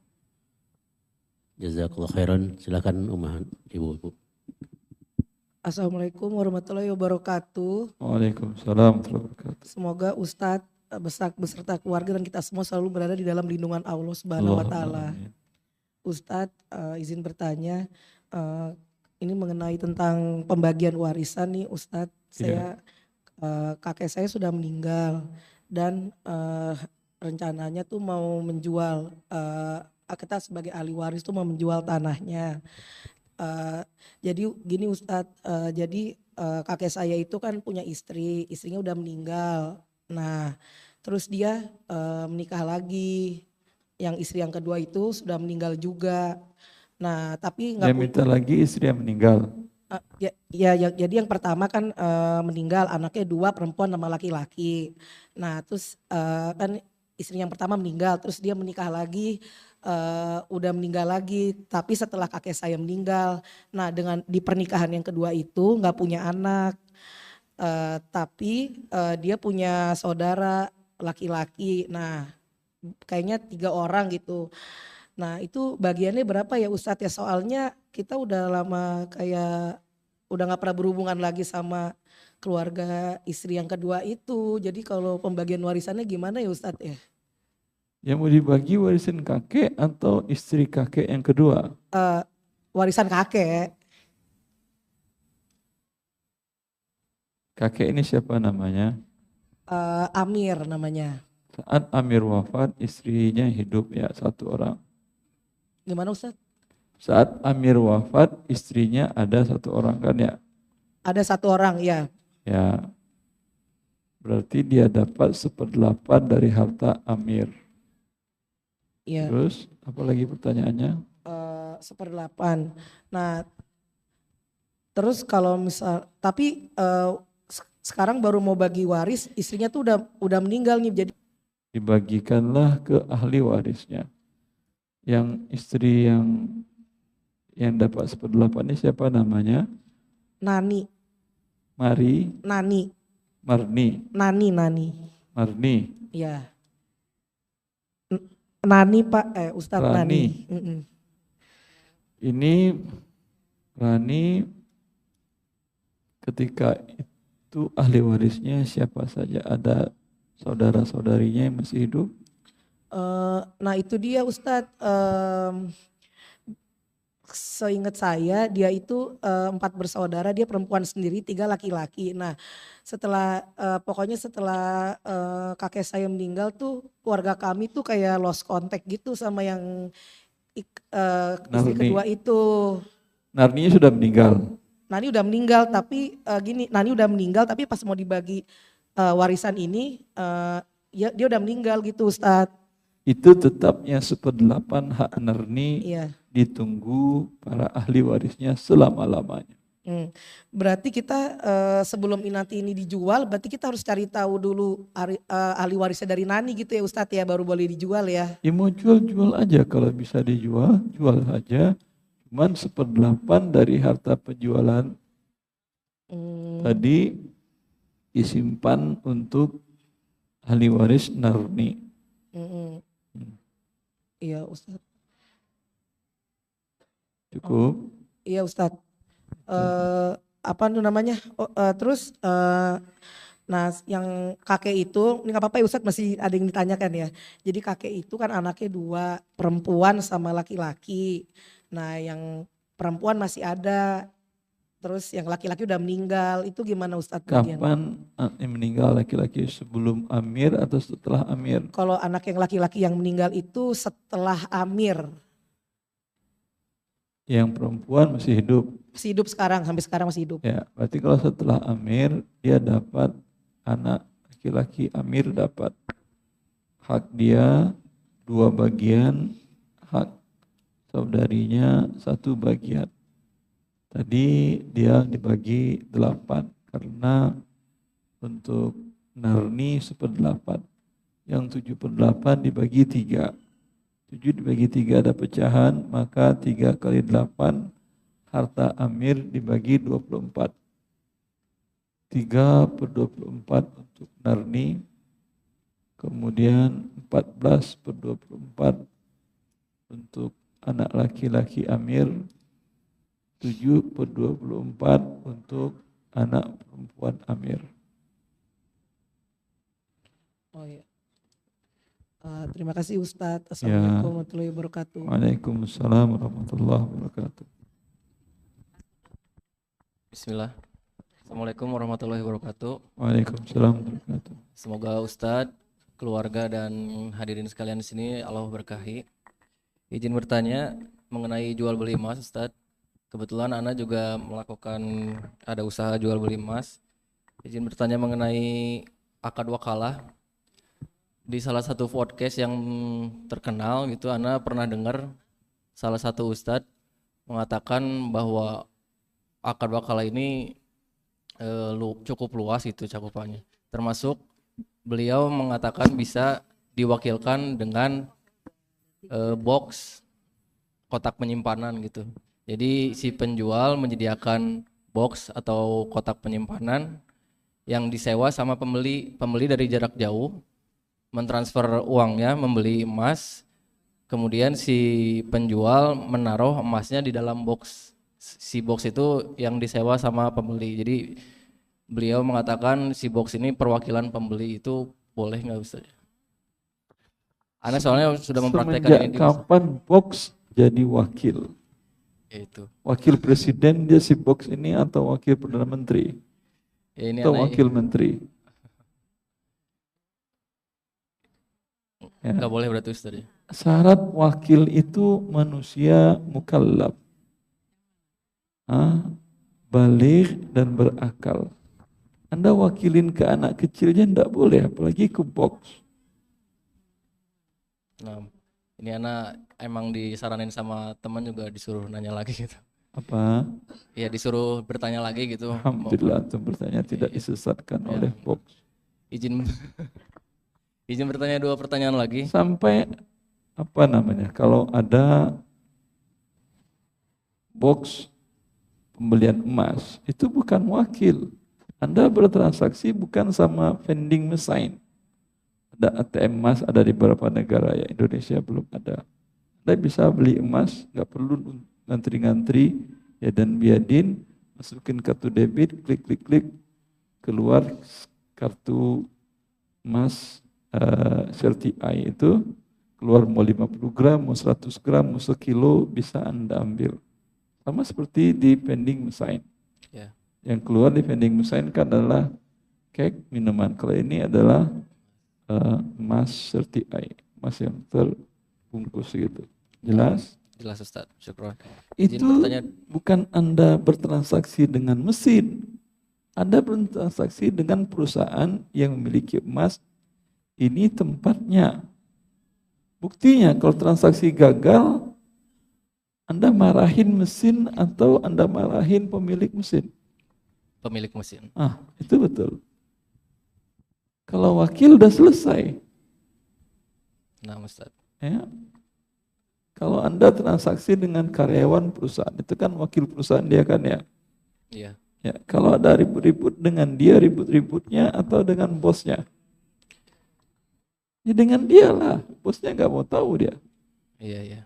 Tapi kalau Anda dengan box tadi, ya, itu Anda ributnya dengan box karena akal Anda nggak masuk, ini box kok jadi wakil. Nah, Ustaz. Paham? Paham. Allah barik fiik. Izin bertanya 2 pertanyaan lagi. 1. Satu lagi. Mengenai asuransi di ekspedisi yang menyediakan pengiriman emas, itu asuransinya senilai 5.000 untuk mengcover nilai sebesar 10 juta gitu. Nah itu kita nggak dikasih pilihan tuh, begitu kita milih mau ngirim logam mulia, itu otomatis langsung didaftarkan asuransi, itu boleh nggak Ustaz ya? Anda katakan saya include kirim emas berapa semua biayanya. Oh ada asuransi, berapa biaya semua, saya nggak mau tahu asuransi segala macam, urusan kamu. Berapa ongkosnya, fee-nya berapa, upahnya berapa, jelas. Ya. Berarti otomatis itu boleh nggak Ustaz ya? Kalau include boleh. Oh, include Seperti boleh. Anda bayar tol, ada asuransinya apa tidak? Iya, boleh, boleh. Anda naik pesawat beli tiket, ada asuransi apa tidak? Iya, ada. Ya. Oke. Alhamdulillah. Syukran Ustaz, jazakallahu Allah khairan. barik. Karena dia include dalam akad tadi, pengikut boleh. Kami ingatkan kembali yang baru datang, yang akan bertanya silakan baris di belakang mic, baik Ikhwan maupun akhwatnya. Ini habiskan dulu akhir waktu udah mau habis. Selesaikan Bapak. Apa? Ya, silakan akhwat lagi. Assalamualaikum warahmatullahi wabarakatuh Pak Ustadz. Waalaikumsalam warahmatullahi wabarakatuh. Sehat selalu ya Pak Ustadz beserta Amin. kita semua yang ada di sini. Amin. Allah. Ya Rabbal Alamin. Ustadz, saya mau bertanya. Kakak saya baru saja meninggal dunia. Sebelum meninggal dunia, istrinya mengajukan cerai dengan secara lisan. Dan kakak saya sudah mengiyakan. Tetapi surat penyurat belum diurus sampai dengan beliau meninggal. Tidak lama setelah talak, ya boleh dikatakan talak ya Ustadz ya. Kemudian si almarhum ini mendapatkan pesangon dari tempat kantornya. Pertanyaan saya adalah apakah istri beliau yang sudah cerai tadi itu mendapatkan harta warisan? Kedua, jika harta warisan tersebut tidak langsung dibagikan tapi dibelikan rumah, apakah boleh Pak Ustadz? Demikian. Dia talak. Apa? Tapi belum itu talak satu apa talak ketiga? Kalau saya kurang paham ya talak berapa tuh Ustaz? Artinya secara lisan saya mau cerai, itu suaminya ya oke. Iya, ini talak yang pertama atau yang ketiga? Oh, baru pertama. Kalau baru pertama, jaraknya sudah berapa bulan dengan wafat sejak talak? Dari pesangon ya Ustadz ya? Dari wafat, dari talak sampai wafat berapa bulan? Setahunan, lama. Hah? Tahunan Ustadz. Sudah bertahun-tahun. Dengar ya. Tadi dia talak tanggal apa, bulan apa, tahun berapa? Kurang lebih 2 tahun, dan selama itu kakak saya sakit dan istrinya tidak sama sekali mau merawat, dia pergi gitu. Artinya dia tidak merawat. Nggak kembali lagi. Sampai meninggal pun dia nggak datang meninggal pun dia tidak datang melayat atau Ya, takziah. berarti dia bukan istrinya lagi. Bukan istrinya. Maka dia tidak dapat waris. Tetapi nggak tahu saya, ini kakak Anda PNS atau bukan? Karyawan swasta Ustaz. Kalau swasta, pesangon ada hak istri. Maaf Ustaz nggak dengar. Suaranya agak Tidak ada. Ya, berarti dia tidak dapat warisan, tidak dapat pesangon dia. Oh ya. Terus kalau seandainya warisan tersebut dibelikan rumah karena anaknya 2, yang satu sudah cukup umur. Itu milik ahli waris. Iya, karena ada tabungannya tersebut. Akhirnya kan tabungan itu masih ada di tabungan. Nah, rencananya mau dibeliin rumah aja karena mereka memang belum punya tempat tinggal, Ustadz. Ahli waris ini anak-anak. Ahli warisnya 2 anak laki-laki, yang satu sudah sudah dewasa, yang satu masih di bawah umur. Yang di bawah umur tidak boleh dibeliin rumah. Iya, artinya rumahnya nanti atas nama yang kakaknya ya, Ustadz ya. Yang bagian dia belum balik. Dibeliin rumah mungkin rugi dia nanti. Kalau atas nama kakaknya nanti kalau memang mau dijual. Atas nama kakaknya apa lagi? Oh, jadi baiknya bagaimana Ustadz? Baiknya yang hak, yang ini yang paling tua laki atau perempuan? Laki-laki. Yang adiknya ini umur berapa? Masih sekolah, umur 14 tahun. 14 tahun sudah balik itu ibu. Kenapa? Laki atau perempuan nih adiknya? Sudah balik Ustadz. Ya sudah balik, boleh, tidak ada masalah. Tadi katanya masih kecil. Kalau sudah balik, pendapatnya kalau dia setuju, boleh. Kalau dia kata ya udah kita beli rumah berdua Pak. Oh, boleh. Ya, dengan porsi saham sekian-sekian, boleh. Oh baik, artinya nanti atas namanya 1 orang ya Ustadz ya? Siapa kakaknya yang sudah punya identitas? Bisa kan sertifikat 2 nama? Oh bisa ya? Nggak tahu, baik, saya baik. nanya. Oh ya baik Ustadz. Kalau bisa nggak apa-apa. Itu tadi pertanyaan pertama Ustadz. Yang pertanyaan kedua adalah sebelum kemarin itu sebelum meninggal sempat ada 1 tahun terlewatkan belum bayar fidyah puasanya Ustadz. Bagaimana cara membayar fidyah untuk orang yang sudah meninggal dunia? Sebentar, pada saat dia tidak puasa berarti sakit. Hah? Kenapa Ustadz? Dia tidak puasa karena sakitkah? Karena memang sudah sakit, yang sakitnya tuh hanya bisa tidur Ustadz. Ya. Sakit stroke-nya sudah Sebentar. tahunan. Jangan dipanjangkan. Dia kondisi sakit tidak mampu puasa, tapi akalnya masih waras. Iya masih. Masih waras. Kalau ditanya dia bisa jawab. Bisa. Ya, ini dibayarkan fidyah. Fidyahnya yaitu 1,4 kilo setiap harinya. Kalilah 30. Berapa berarti? 45 kilo. Ya. Beli beras 45 kilo. Assalamualaikum warahmatullahi wabarakatuh Ustadz. Salam warahmatullahi wabarakatuh. Izin bertanya Ustadz, yang pertama saya punya penghasilan Ustadz udah di atas haul yang untuk zakat mal. Ada atas nisab. Ya sudah di atas nisabnya maksudnya Ustadz. Sudah 1 tahun juga. Ya sudah 1 tahun Ustadz. Nah tiba-tiba ada penghasilan punya bonus di anggap aja Ustadz saya ngitungannya kan di akhir Zulhijjah ya Ustadz. Ya Zulhijjah tahun kemarin sudah masuk nisabnya Ustadz. Nah tiba-tiba di 2 bulan kemudian di bulan Muharram atau Safar itu saya nerima lagi bonus Ustadz. Nah yang di bulan Safar itu apakah di akhir di Zulhijjah tahun ini diperhitungkan Ustadz untuk Ya, zakat di mal? Zulhijjah. Di Zulhijjah diperhitungkan ya Ustadz ya. Walaupun itu belum 1 tahun Ustadz. Ya, walaupun belum. Pokoknya dihitungnya di akhir Zulhijjah udah masuk haul atau enggaknya ya gitu ya Ustadz ya. Iya, agar Anda bisa hidup nyaman. Karena kalau setiap harta masuk Anda bikin haul sendiri, berarti setiap hari Anda berzakat mungkin 3 harta, 5 harta, pusing Anda. Itu ajalah kerja bangun pagi, hari ini mana jatuh tempo haulnya. Tapi dengan cara tadi, setiap Zulhijjah. Kalau zakat mal ini apakah diperkenankan Ustadz diberikan kepada orang tua atau adik saya Ustadz? Karena kebetulan orang tua saya udah tidak sanggup bekerja. Ayah ibu haram bayar zakat kepada dia. Kepada dia berikan harta Anda yang paling baik. Itu zakat harta kotor. Itu membersihkan harta Anda. Adik Anda, kenapa dia berhak menerima zakat? Karena Ustadz mau sekolah lagi kan Ustadz, orang tua kan nggak mau katanya ngerepotin gitu Ustadz. Jadi Orang tua tidak mampu. Iya tidak mampu untuk membiayai kuliah Ustadz.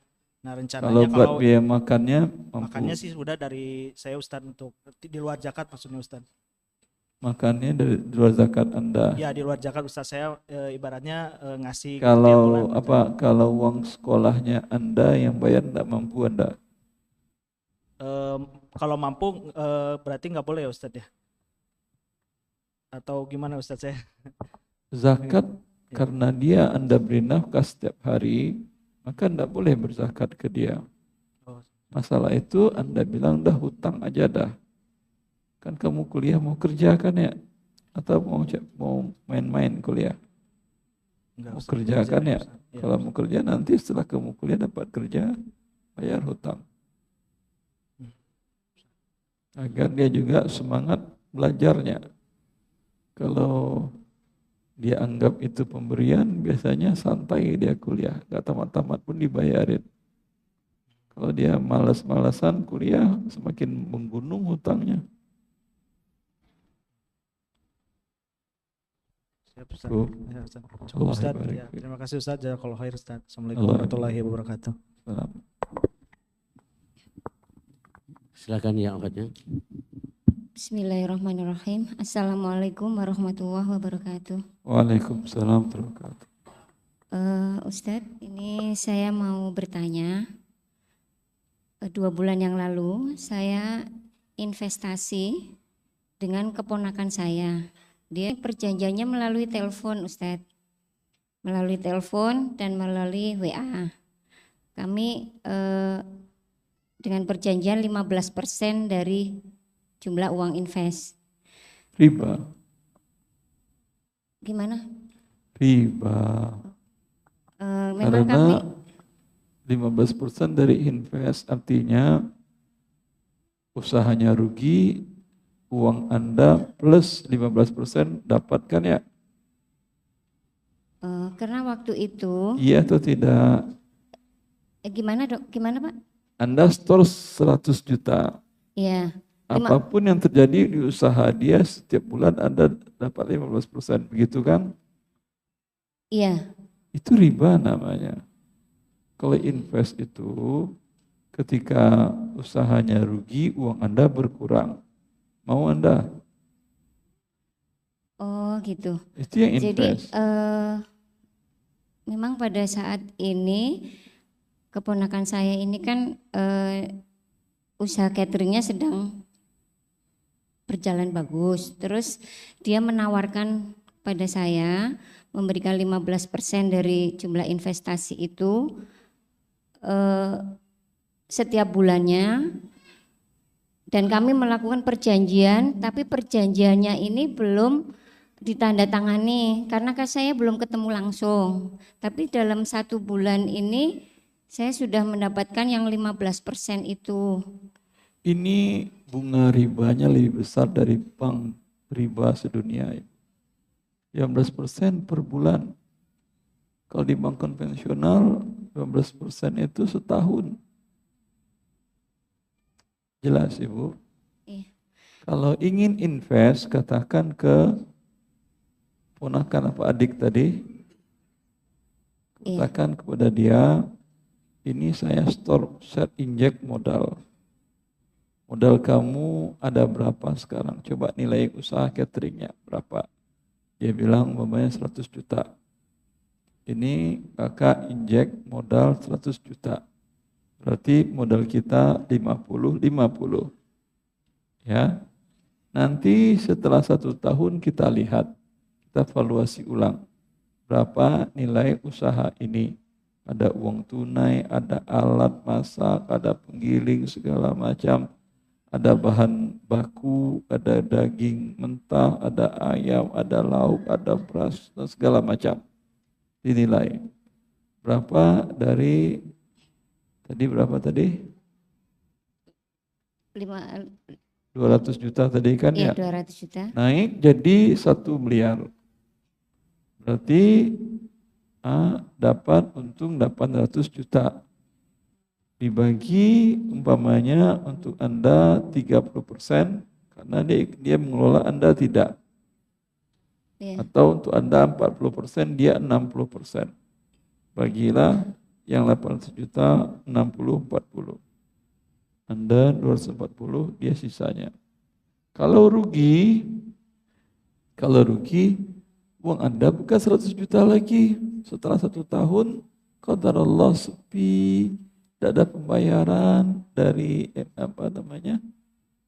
makanan bergizi, tidak ada pembayaran, ya, sehingga barang-barang dan bahan baku habis, tinggal alat kerja dilelang 50 juta dapat. Ya, uang Anda cuma Anda ambil 25, dia 25. Itu yang invest Ibu. Itu yang invest yang halal. Kalau yang tadi invest riba. Oh iya Ustadz. Ini untuk pertanyaan kedua. Saya kan PNS ini Ustadz, udah pensiun. Kemudian kita kan pensiun itu mendapatkan uang pensiun melalui taspen. Sedangkan uang taspen itu kan dikelola dikelola untuk saham, diputarkan gitu melalui bank. Itu uang pensiun kita hukumnya halal atau haram? Uang pensiunan Anda halal, yang haram itu dana pengembangan di taspen tadi. Anda lihat berapa persen dana pengembangannya. Ada laporannya? Ada laporannya apa tidak? Tidak. Kalau ada laporannya? Lampirannya. Hah? Laporan keuangan dana pensiun Anda tadi, berapa persen pertambahan ribanya? Ada. Ya, yang pertambahannya itu berikan ke fakir miskin. Kalau dengan sisanya Anda masih bisa bertahan hidup. Kalau tidak, Anda berarti fakir miskin, ambil ajalah bunganya itu. Jelas? Iya, terima kasih Ustadz. Wah, Bentar Ustadz, satu lagi nih Ibu untuk cukup, investasi emas. Cukup, Ibu cukup. Cukup, Terima Ustadz, kasih. dua pertanyaan. Assalamualaikum warahmatullahi wabarakatuh. Assalamualaikum warahmatullahi wabarakatuh. Assalamualaikum warahmatullahi wabarakatuh. Afwan mau bertanya. Saya bekerja di luar negeri, Ustaz. Masya Allah. Selama 17 tahun. Di samping menerima gaji dan allowance, perusahaan memberikan end of service. Jadi jumlahnya dari pertama saya masuk kerja 0 sampai saya pensiun, jumlahnya bertambah variasi gitu. Tergantung kenaikan gaji saya. Yang saya tanyakan, saya sudah pensiun dan saya menerima uangnya. Apakah setelah saya menerima sejumlah uang itu akan saya bayarkan zakat langsung atau nunggu 1 tahun? Itu pertanyaan saya. Itu langsung karena ini sudah mengendap lama kan ya? Iya atau tidak? Iya, dari end of service ini pertama begitu saya masuk kerja 0 baru. Setelah 17 tahun. Berarti kan sudah 17 tahun itu dana kan ya? Betul. Harusnya 17 kali zakat. Tapi para ulama mengatakan karena uang ini tidak bisa Anda pakai, tidak di tangan Anda, maka ketika diterima cukup zakatkan langsung 1 kali. Terima 1 miliar, keluarkan 25 juta, berikan kepada miskin cukup. Tidak perlu nunggu setahun lagi, karena ini sudah terlambat lama. Yang sudah-sudah gimana Ustaz? Yang sudah-sudah misalnya tahun-tahun kemarin gitu? Atau sekali saya bayar itu? Cuma cukup ketika diterima bayar sekali. Jelas, sudah-sudahnya tidak perlu lagi Anda bayar zakat. Oke, jelas. Karena keberadaannya tidak di tangan Anda. Yang kedua Ustaz, saya punya anak 4 orang, laki-laki semua. Masya Allah. Yang 3 semuanya sudah selesai sarjana dan bekerja. 1 lagi masih SMP, umur 12 tahun. Kemudian saya kasih penjelasan sama anak-anak saya bahwa kalian sudah tamat, sudah bekerja semuanya. Apa yang Abi dan Umi miliki ini hartanya untuk adik kamu sampai tamat kuliah. Apakah boleh begitu Ustaz? Tidak boleh. Apakah mentang-mentang dia bekerja dia tidak punya hak lagi hibah? Tidak. Ya selagi statusnya masih anak, ya dia harus Anda perlakukan adil. Walau dia anak yang paling kaya di dunia. Ya, maka Anda hibah harus adil. Kecuali dia mengatakan, saya tidak mau hibahnya ya, kasih aja ke adik. Itu dia berarti dia menghibahkan hibahnya ke adik. Yang boleh Anda lakukan bahwa Anda memberi nafkah ke anak yang kecil tadi. Ya. Adapun kalau ingin beri hadiah, anak kecil yang kecil diberikan motor. Yang lain Anda kasih uang senilai motor tadi karena mereka sudah punya motor. Beda kalau motor itu kebutuhan. Jelas? Jelas Ustaz. Jazakallah khair. Allah barik fikum. Assalamualaikum. Assalamualaikum.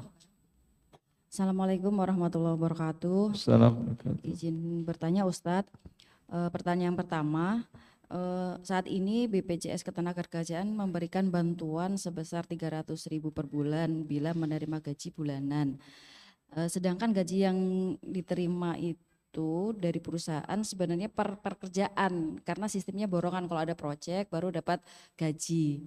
Jadi tidak sistem bulanan gitu Ustadz. Nah sedangkan dari BPJS Ketenagakerjaan itu sendiri memaksa untuk setiap karyawan itu didaftarin untuk dapat BPJS atau dibayarkan BPJS Ketenagakerjaannya. Nah apakah kita boleh menerima bantuan tersebut?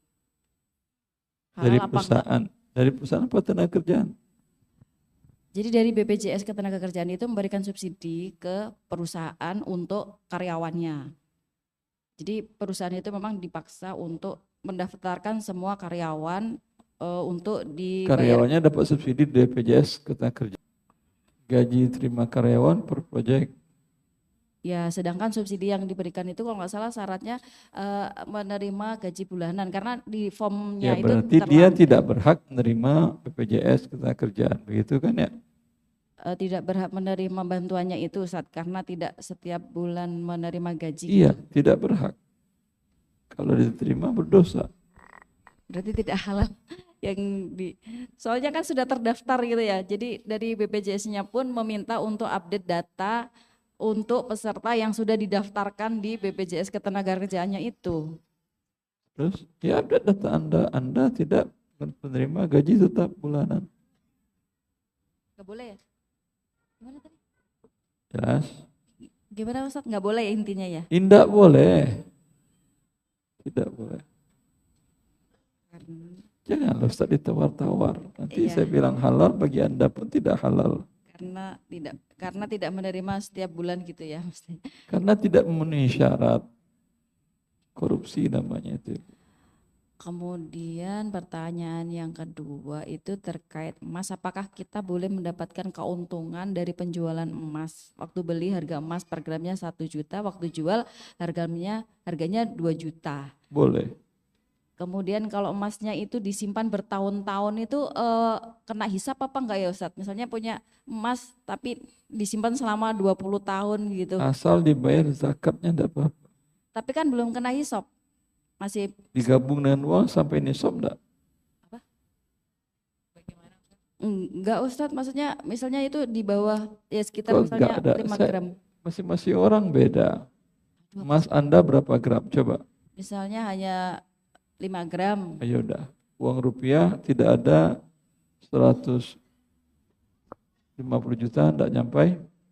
Enggak nyampe uangnya. Ya udah, enggak ada zakat, ya udah. Jangan takut. Berarti enggak kena Saya hisap hanya gitu ya Ustadz. Enggak sampai nisab enggak ada kewajiban zakat. Iya, maksudnya walaupun 20 tahun enggak dipakai gitu Walau kan. 100 tahun. Oke. Syukron Ustadz, Allah jazakallah khair. Assalamualaikum warahmatullahi wabarakatuh. Assalamualaikum. Ditanya malah takut. Baik, silakan Bapak. Assalamualaikum Ustadz. Assalamualaikum. Saya mempunyai keluarga besar. Iya. Keluarga besar itu terdiri dari 6 anak perempuan dan 1 laki-laki. 6 perempuan, 1 laki-laki. 7 berarti anak ya Pak.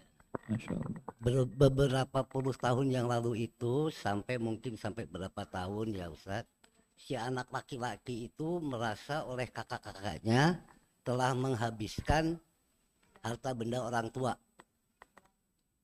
Merasa. Ya merasa kakak-kakaknya diantara itu mungkin anak laki-laki itu paling disayang sama orang tua.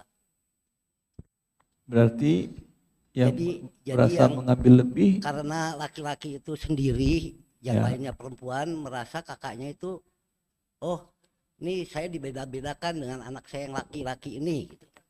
Terus. Nah sekarang itu terjadi kira-kira puluhan tahun yang lalu Ustadz. Terus. Sekarang bapak ibunya itu sudah meninggal. Terus. Dan anak-anak laki itu dari keluarga besar itu nomor 6. Jadi sekarang itu anak laki itu merasa ditipu dan dikucilkan oleh kakak-kakaknya. Kebetulan kakaknya itu orang berada semua lah Ustadz. Di antara semua itu. Yang saya ingin pertanyakan Ustadz, apakah kenakalan laki-laki itu di zaman masih muda itu mempengaruhi dari hak waris dari kedua orang tuanya? Misalnya tidak, selagi dia masih muslim, hak waris tidak berubah. tidak ada perbedaan Ustaz. Tidak ada. Tetap haknya Dua. Yang kedua, apakah si laki-laki itu merasa dia banyak ditipu Ustaz, dibikin surat palsu, katanya harta tanah atau dan lainnya tidak boleh menurut wasiat kakaknya, tidak boleh dijual ke orang lain. Apa itu benar Ustaz? Tidak. Dan mutlak kalau laki-laki itu menurut komparasi hukum Islam itu 2 bagian. Itu firman Allah, bukan kompilasi. Jadi bukan kompilasi ya, Ustaz. Bukan. Jadi mutlak. Lidzakari mislu hadzil saya ini kata Allah. Laki-laki Ya udah. 2 bagian, anak perempuan 1 bagian. Ya, terima kasih Ustaz. Ya, Assalamualaikum warahmatullahi wabarakatuh. Bismillah. Assalamualaikum warahmatullahi wabarakatuh. Salam wabarakatuh.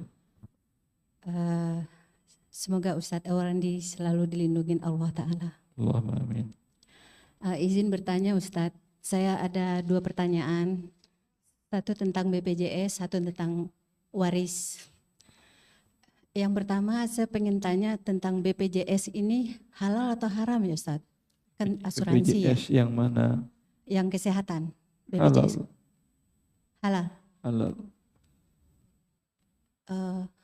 Boleh dijelaskan Ustadz halalnya dari mana? Dipaksa oleh negara. Ya. Dipaksa oleh negara. Oh, jadi nggak apa-apa ya Ustadz ya untuk BPJS kesehatan. Ya, tidak apa-apa. Oke, untuk pertanyaan yang kedua tentang waris Ustadz. Saya punya ayah sudah meninggal 2 tahun yang lalu. Sebenarnya ini masalah ini banyak terjadi di kalangan keluarga saya yang lain juga. Jadi para orang tua, teman-teman, teman saudara saya itu udah lama meninggal ya Ustadz ya. Tapi harta warisnya sampai sekarang tuh belum dibagi-bagi. Ya. Masalahnya itu karena bukan nggak mau dibagi, tapi belum bisa kejual gitu Ustadz. Jadi misalnya ada kebun, ada ruko, ada rumah. Jadi banyak yang belum terjual sampai puluhan tahun. Kira-kira solusinya apa ya Ustadz ya kalau udah Solusinya lama? dijual. Kalau nggak laku-laku gitu gimana ya Ustadz? Minta ke Allah, saya juga nggak punya solusi. Misalnya boleh nggak kalau misalnya di antara yang ahli waris bersepakat memperuntukkan misalnya 1 unit ini untuk si A, 1 ini dengan kesepakatan ahli waris, boleh nggak gitu Ya, Ustadz? itu namanya menjual. Terjual berarti namanya kalau mereka sepakati untuk dibagi-bagi.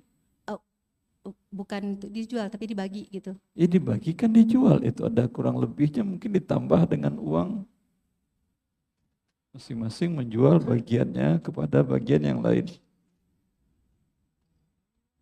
Maksudnya bukan menjual tapi Iya dibagi berdasarkan nilai. Tentu bukan berdasarkan meteran.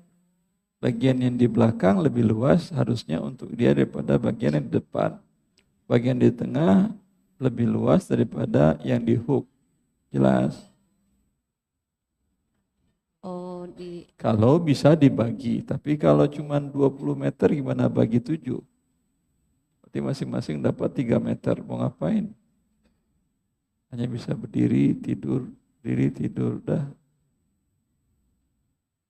Iya, itu yang menjadi pertanyaan karena udah puluhan tahun itu tuh karena ahli warisnya juga ada yang udah meninggal gitu Ustaz. Jadi Dieksekusi, dijual, kalau enggak siapa yang mau beli di antara ahli waris, diselesaikan. Kalau ada yang mau, alhamdulillah.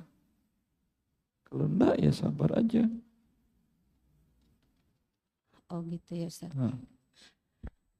Oke, jazakallahu khairan Ustaz. Allah Terima kasih. Bismillahirrahmanirrahim. Assalamualaikum warahmatullahi wabarakatuh. Waalaikumsalam warahmatullahi wabarakatuh. Izin bertanya Ustadz, ini terkait uang sekolah ya Ustadz. Jadi ketika awal masuk ya anggap aja SD gitu, itu di awal pasti ada uang gedung ya, biasanya nyebutnya biasanya kan uang pangkal. Lalu di setiap bulan juga ada uang SPP dan di setiap daftar ulang itu ada uang untuk pendaftaran daftar ulang. Yang saya pernah dengar bahwa ada simpang siur terkait dengan uang pangkal tersebut. Artinya ada yang bilang itu horor karena kan kalau nanti misalkan anak itu keluar dari sekolah itu, nanti di sekolah yang lain kan juga ada pembayaran uang pangkal juga seperti itu. Nah itu mohon penjelasannya Ustadz terkait uang pangkal tersebut.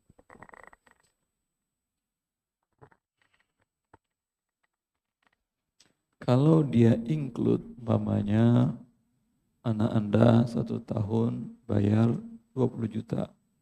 Semua kebutuhannya sudah kami masukin. Mau dimasukin uang pangkal, uang penghujung, tidak ada masalah. Tapi nggak ada lagi bayaran, itu tidak apa-apa. Jelas. Kalau dia katakan uang pangkal apa ini? Namanya gedung. Ini sewa gedung atau beli gedung? Sewa gedung. Ya udah uang sewa namanya. Jelas. Beli kata dia. Kalau beli gedung berarti kami memiliki gedung. Ya enggak. Kok beli kami tidak memiliki? Pokoknya begitu. Ya udah bayar aja lah daripada anak Anda enggak sekolah. Jelas. Jelas Ustadz. Artinya kalau misalkan di kelas 2 ini anak pindah, lalu di tempat yang baru dikenakan uang gedung dan nilainya anggap aja 10 juta ya Ustadz. Dengan anak yang baru masuk kelas 1. Jadi anggap ada anak yang masuk ke kelas 3 jadi pindah sekolah. Lalu dengan anak yang masuk ke kelas 1 ternyata uang gedungnya sama Ustadz, yaitu 10 juta anggap aja seperti itu. Nah, berarti yang masuk kelas 3 ini tadi harusnya enggak 10 juta gitu ya Ustadz? Atau seperti apa Ustadz? Tanyalah ke sekolahnya, saya tidak ngerti. Kalau antum tanya secara umum kepada saya, uang gedung, uang pangkal itu haram. Enggak jelas. Paham? Paham Ustadz. Bagaimana agarnya menjadi halal? Includekan ke biaya pendidikan. Mau pakai gedung, mau nggak pakai gedung, mau pakai guru, nggak pakai guru, include semuanya setahun 20 juta. Nggak ada lagi bayaran. Nah, itu gampang. Tapi di Indonesia aturannya gedang, gedung, ada uang kegiatan lagi, ada uang ini lagi. Ya, bayarannya kecil, tapi kalau digabung semuanya lebih mahal banget, lebih mahal daripada yang ngambil S2. Saya dosen S2, 45 juta satu program dapat master. Anda bayangkanlah dengan uang gedang gedung tadi. Di sebagian sekolah Islam 50 juta itu baru uang pangkalnya. Jelas? Tapi kita menghadapi kenyataan mau apa? Jelas Ustadz, jazakallah. Masih ada yang Ahwat? Saya. Assalamualaikum warahmatullahi wabarakatuh. Salam wabarakatuh. Izin bertanya Ustadz, saya ada simpan uang di BSI. Nah, saya minta pendapat Ustadz, apakah sebaiknya uang saya itu saya berikan LM?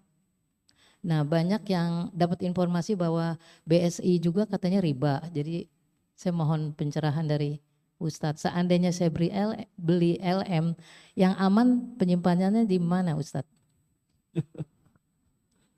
Di rumah saya aman insyaallah. Itu yang aman dia di SDB, Safe Deposit Box.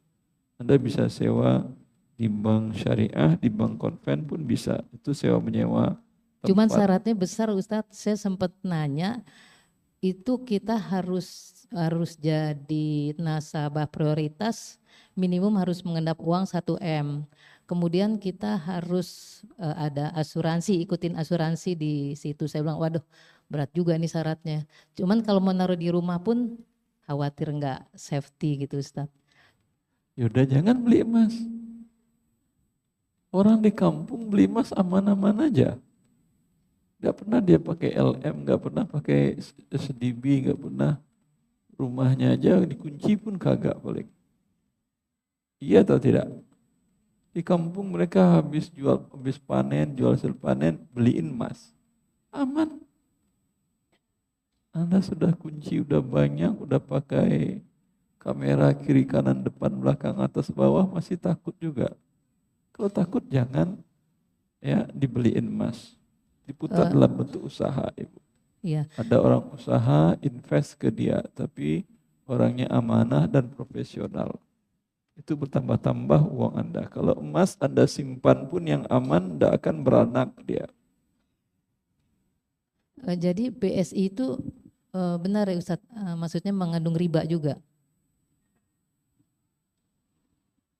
Anda sebutkan nama produk, saya nggak mau nyebutkan. Oh iya maaf. Iya maaf.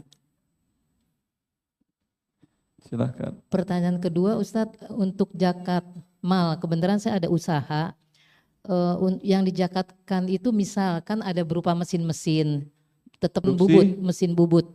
Tidak ada zakat mesin, kecuali Anda jual beli mesin. Oh ya tidak. Kemudian raw materialnya kan di bidang besi, itu juga kita kan nyimpen beli raw material, jadi kita simpen butuh tinggal dipakai, itu pun nggak perlu dijakatkan mal ya Ustadz? Raw material nanti akan diproduksi dan akan dijual di raw material, dizakatkan, siapa bilang tidak? Oh, kemudian kita ada hasil produksi yang belum terjual, kita simpan di gudang. Dizakatkan, mau dijualkan tujuannya? Iya. Ya dizakatkan. Raw material aja dizakatkan, apalagi sudah jadi produk. Kemudian kalau zakat malnya itu boleh nggak berupa barang? Misal saya biasanya tidak boleh, kewajibannya uang, bukan barang. Uang ya Ustadz? Harus ya. Oke deh, terima kasih Ustadz pencerahannya. Assalamualaikum warahmatullahi wabarakatuh. Sudah lewat jam 3 Ustadz? Sudah lewat jam 3? Ya. Selesai? Cukup sudah. Alhamdulillah. Jamaah sekalian, karena waktu yang batasi kita, mohon maaf yang belum kebagian. Insya Allah kita sambung pada bulan depan. Dan kita ucapkan jazakallahu khairan, barakallahu fikum kepada Ustaz yang telah memberikan ilmunya kepada kita semuanya. Dan semoga ilmu yang disampaikan dapat kita mengambilnya dan menjadi ilmu manfaat bagi kita. Kita tutup kajian pada sore hari ini dengan sama-sama membaca Kafatul Majlis. Subhanakallah.